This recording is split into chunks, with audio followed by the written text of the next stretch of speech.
আসসালামু আলাইকুম, কেমন আছেন সবাই? আশা করি ভালো আছেন। আজকে আলোচনা করব পুলিশ কনস্টেবল 2024 নিয়োগ বিজ্ঞপ্তি নিয়ে। পাশে তো বাংলাদেশ পুলিশ কনস্টেবলে হট একটি নিয়োগ বিজ্ঞপ্তি, বহুল কাঙ্ক্ষিত এই নিয়োগ বিজ্ঞপ্তি প্রকাশ করেছে। আজকে আলোচনা করব বাংলাদেশ পুলিশের পুলিশ কনস্টেবল নিয়োগে সম্পর্ক নিয়ে। তো বাংলাদেশ পুলিশের ওয়েবসাইটে, তো আমরা পুলিশ ওয়েবসাইটে প্রবেশ করার মাধ্যমে আমরা জানতে পারি যে পুলিশ কনস্টেবলের নিয়োগ বিজ্ঞপ্তি প্রকাশ করেছে। আজকে এই পুলিশ কনস্টেবলের নিয়োগ বিজ্ঞপ্তি সম্পর্কে বিস্তারিত আলোচনা করব, যে কতজন নেবে এবং কোন জেলা থেকে কতজন নেবে, এবং পুলিশ কনস্টেবল আবেদনের যোগ্যতা এবং বয়সসীমা এবং শিক্ষা পদ্ধতি, অর্থাৎ কী পাস লাগবে পুলিশ কনস্টেবলের চাকরির ক্ষেত্রে। তো আপনারা যারা আমার চ্যানেলে নতুন হয়ে আছেন, অবশ্যই আমার চ্যানেলটিকে সাবস্ক্রাইব করে পাশে থাকবেন। শান্তি, নিরাপত্তা, প্রগতি ট্রেনি রিক্রুট কনস্টেবল পদে নিয়োগ বিজ্ঞপ্তি September 2024।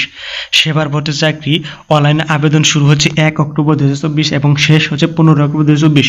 Trainee recruit constable TRC নিয়োগের ক্ষেত্রে কোনো প্রকার আর্থিক লেনদেন জড়িত হলে গ্রেপ্তার এবং নিয়োগ বাতিল করা হবে। আবেদনপত্রটি কোনো মিথ্যা বা ভুল প্রদান করে নিয়োগ অযোগ্য বলে বিবেচিত হবে। তো Bangladesh police trainee recruit constable পদে নিয়োগ বিজ্ঞপ্তি প্রকাশ করেছে সেপ্টেম্বর 2024। তো বাংলাদেশ পুলিশ নিয়োগের টিআরসি নিয়োগের ক্ষেত্রে আগ্রহী পুরুষ ও নারী প্রার্থীদের অনলাইনে আবেদন করার জন্য যাচ্ছে, এবং ট্রেনি রিক্রুট কনস্টেবল টিআরসি পদে প্রার্থীর আবেদনের জন্য বিস্তারিত তথ্য নিম্নরূপ: জেলা ভিত্তিক শূন্য পদের বিবরণ।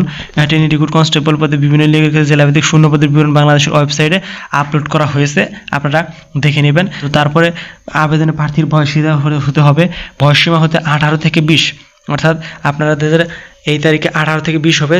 অর্থাৎ যে সকল প্রার্থীর বয়স 15 অক্টোবর 2024 তারিখে বয়সসীমা 18 থেকে 20-এর মধ্যে থাকবে, তারা আবেদনের যোগ্য বিবেচিত হবেন। এক্ষেত্রে মুক্তিযোদ্ধা, শহীদ মুক্তিযোদ্ধা এবং বীরাঙ্গনা সন্তানের জন্য নির্ধারিত কোঠা শিক্ষাগত যোগ্যতা প্রয়োজন হবে। এসএসসি অথবা সমান পরীক্ষায় উত্তীর্ণ ন্যূনতম 2.50 পেতে হবে, এবং জাতীয়তা বাংলাদেশি স্থায়ী নাগরিক, বৈবাহিক অবস্থা অবিবাহিত হতে হবে অবশ্যই, এবং শারীরিক মাপ উচ্চতা পুরুষের ক্ষেত্রে লাগবে হচ্ছে 5 ফুট 6 ইঞ্চি এবং ক্ষুদ্র নিগোষ্ঠী লাগবে 5 ফুট 4 ইঞ্চি, এবং মেয়েদের ক্ষেত্রে লাগবে 5 ফুট 4 ইঞ্চি, এবং বুকের মাপ হচ্ছে স্বাভাবিক অবস্থায় 31 ইঞ্চি এবং স্ফীত অবস্থায় 33 ইঞ্চি, এবং মেয়েদের 30 এবং সম্প্রচারিত অবস্থায় 31।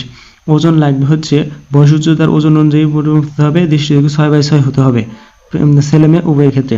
অনলাইন আবেদন পদ্ধতি http://police.teletor.com/bd অনলাইনে আবেদন ফর্ম করতে হবে। তো আবেদনের সময়সীমা হচ্ছে 1 অক্টোবর 2024 থেকে 10 ঘটিকা থেকে 15 অক্টোবর 2024 রাত 12টা পর্যন্ত।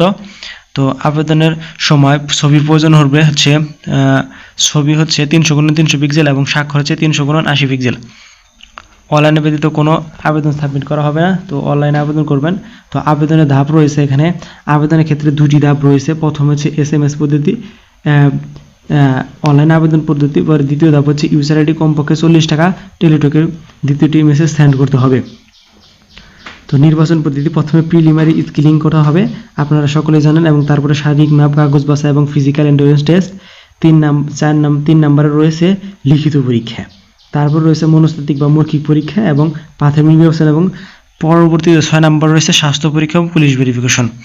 তো কোন জেলার চূড়ান্তভাবে প্রশিক্ষণে অন্তর্ভুক্ত হবে, প্রয়োজনীয় সনদপত্রের বিবরণ, এখানে admit card for physical entrance test, শিক্ষাগত যোগ্যতা সনদপত্র, শারীরিক সনদপত্র, নাগরিক সনদপত্র, অভিভাবকের সম্মতিপত্র লাগবে, জাতীয় পরিচয়পত্র, ছবি, মুক্তিযোদ্ধা ছবি, এবং মুক্তিযোদ্ধা বীরাঙ্গনা সন্তানদের ক্ষেত্রে প্রমাণক, এবং ক্ষুদ্র নিগোষ্ঠী কোটা থাকলে কোটা, এখানে কোনো ধরনের কোটা নির্ধারণ করা হবে না। মুক্তিযুদ্ধের কোটা 5% করা হবে এবং ক্ষুদ্র নিগোষ্ঠী কোটা আছে। তাছাড়া আনসার বিডিবি সকল ধরনের কোটা বাদ দেওয়া হয়েছে, এবং শারীরিক প্রতিবন্ধী কোটা রয়েছে। এবং তৃতীয় লিঙ্গের ক্ষেত্রে জেলা সিভিল সার্জন কর্তৃক সনদপত্র লাগবে। এবং প্রশিক্ষণ করা হবে পুলিশ হেডকোয়ার্টার্স প্রতিনিধিদের সম্মানে গঠিত চূড়ান্ত বাছাই কমিটি কর্তৃক। চূড়ান্ত বাছাইকালে যোগ্য বিবেচিত প্রার্থীগণকে প্রশিক্ষণে 6 মাস মেয়াদী প্রশিক্ষণ করতে হবে। তো প্রশিক্ষণের সুযোগ সুবিধা এবং চাকরির সুবিধা এগুলো আপনারা জানেন। এবং তো আবেদন, শারীরিক মাপ হচ্ছে এখানে আপনারা চাইলে স্ক্রিনশট দিয়ে নিতে পারেন যে কোন জেলার কত তারিখে মাঠ হবে। এখানে শারীরিক মাপ ও কাগজপত্র বাছাই, ফিজিক্যাল এন্ডুরেন্স টেস্ট এবং লিখিত পরীক্ষা এবং মনস্তাত্ত্বিক পরীক্ষার তারিখসমূহ দেওয়া আছে, আপনারা চাইলে দেখবেন। তো আপনি যদি সৎ হয়ে থাকেন, সাহসী এবং দেশের জন্য যে কোনো চ্যালেঞ্জ কিন্তু গ্রহণ প্রস্তুত, তাহলে যোগ দিন বাংলাদেশ পুলিশে। তো আজকে আলোচনা এখানে শেষ করছি। ভিডিওটি কেমন লাগলো অবশ্যই কমেন্টে জানাবেন, এবং ভিডিওটি ভালো লাগলে একটি লাইক করে দেবেন। এবং ট্রেনি রিক্রুট কনস্টেবল পদে নিয়োগ বিজ্ঞপ্তি প্রকাশ সেপ্টেম্বর 2024। সেবার ভর্তি চাকরি, এবার কোনো ঘুষ লাগবে না, আপনারা নির্দ্বিধায় আবেদন করতে পারবেন। এবং আপনার বন্ধুদের মাঝে এটি ভিডিওটি শেয়ার করতে পারেন। ধন্যবাদ সবাইকে। আসসালামু আলাইকুম।